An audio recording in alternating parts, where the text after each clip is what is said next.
Who is God?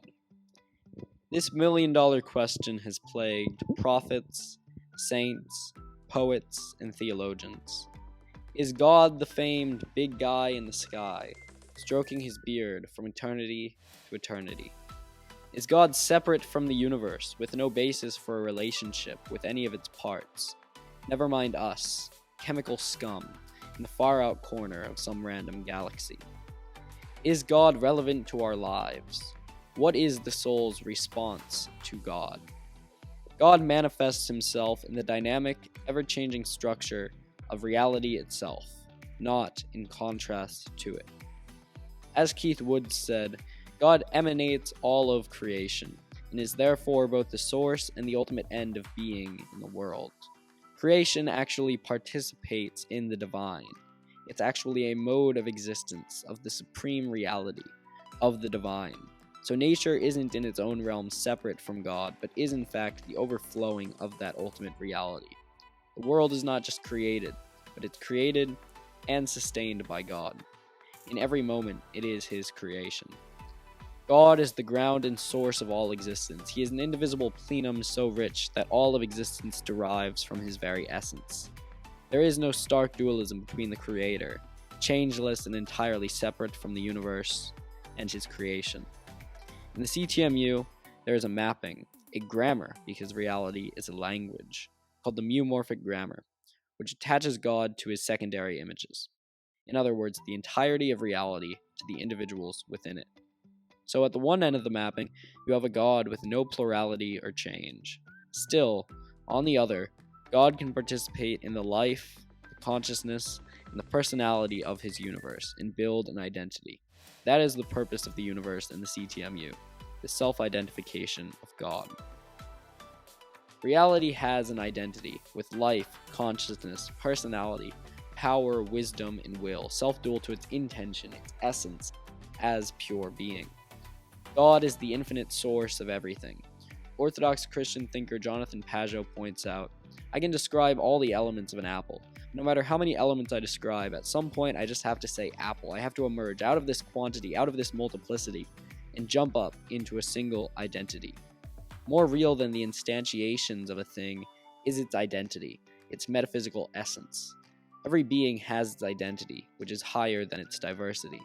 God is that for the universe. God is the identity of reality.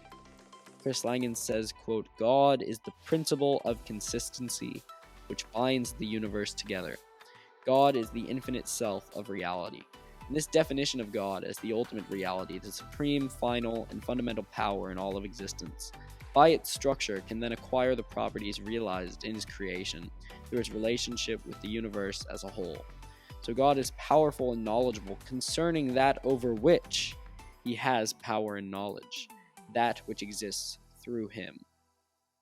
Chris Langan says in his 2000 paper on the CTMU shows that reality possesses a complex property akin to self-awareness.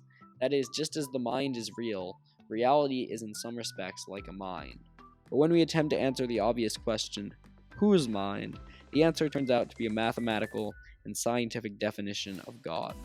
This implies that we all exist in what could be called the mind of God, and that our individual minds are parts of God's mind. They are not as powerful as God's mind, but they are only parts thereof. Yet, they are directly connected to the greatest source of knowledge and power that exists. This connection of our minds to the mind of God, which is like the connection of parts to a whole, is what we sometimes call the soul or spirit, and is the most crucial and essential part of being human. Pageau says, we don't know of any other world besides the one we can view through this human consciousness, and the highest thing we encounter is always other people. So it's strange to think that the highest ontological aspect, or the image of the infinite, would be abstract.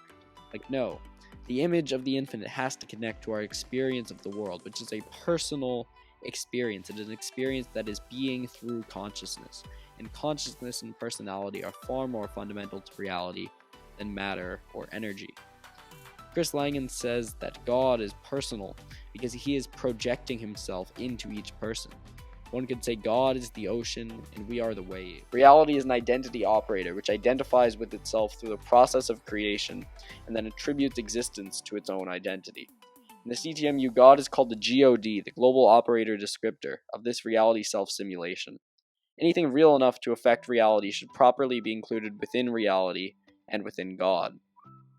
Chris Langan says, God, best understood as ultimate reality, has super-tautological structure, which implies certain properties which are consistent with the definitions of God that occur in major world religions like Christianity, Islam, and Judaism.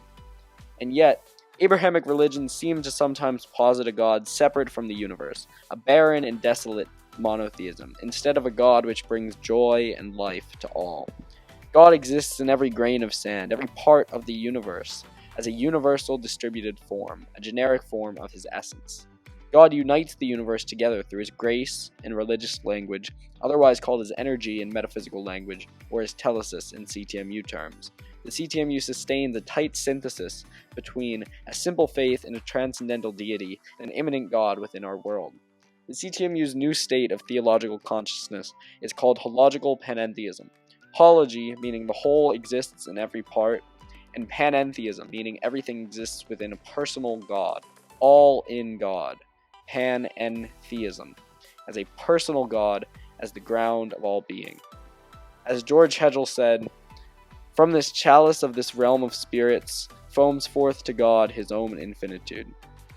God, the ground of being, the ultimate reality, creates out of his own substance. He participates in all the joys and sorrows of the creative drama, the most profound expression of the divine life.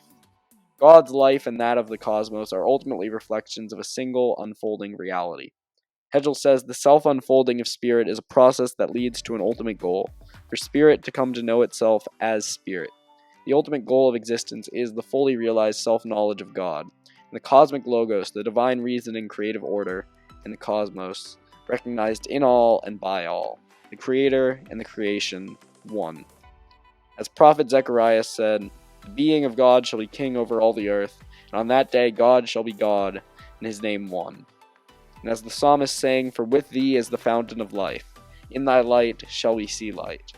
Let the light shine forth in the darkness, and may the peace of our Father in heaven be upon you. Like and subscribe. Peace.